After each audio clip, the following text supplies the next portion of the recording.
Back, could ancient thinking solve modern day problems, especially with weight gain? Today we are talking with weight loss coach Pat Barone of Catalyst Coaching on this subject. Welcome, Pat.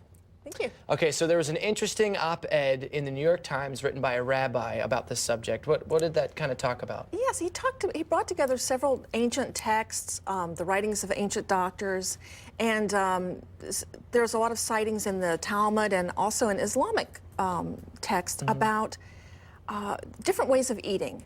They used to suggest that a person eat 1/3 of their stomach's capacity or fill 1/3 with food, and then to fill another third with water, and to leave 1/3 empty.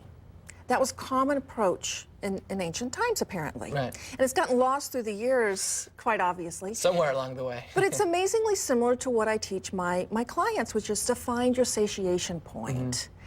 Instead of, constantly cramming your stomach completely full or waiting until the food is gone. Right. And the interesting part is about there was 1/3 left empty. Guess what that was for? What?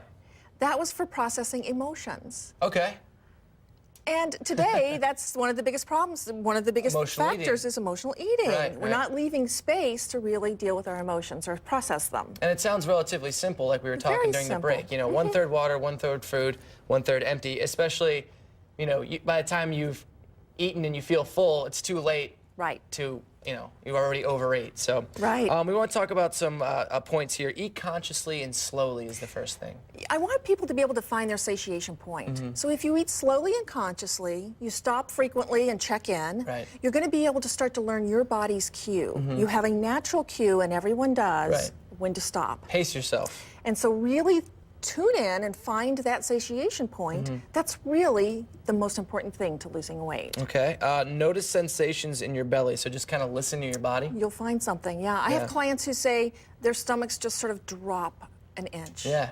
And they know they're done, right? It's so simple. Right. And it really, really helps.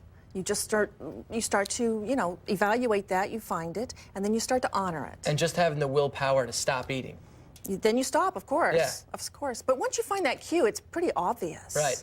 And then if you can really hone in on it, then it's really simple. And it's honoring your body, and you're listening to your body, which is something we've lost track of, too. Right. Just be self-aware. All right. Thank you, Pat.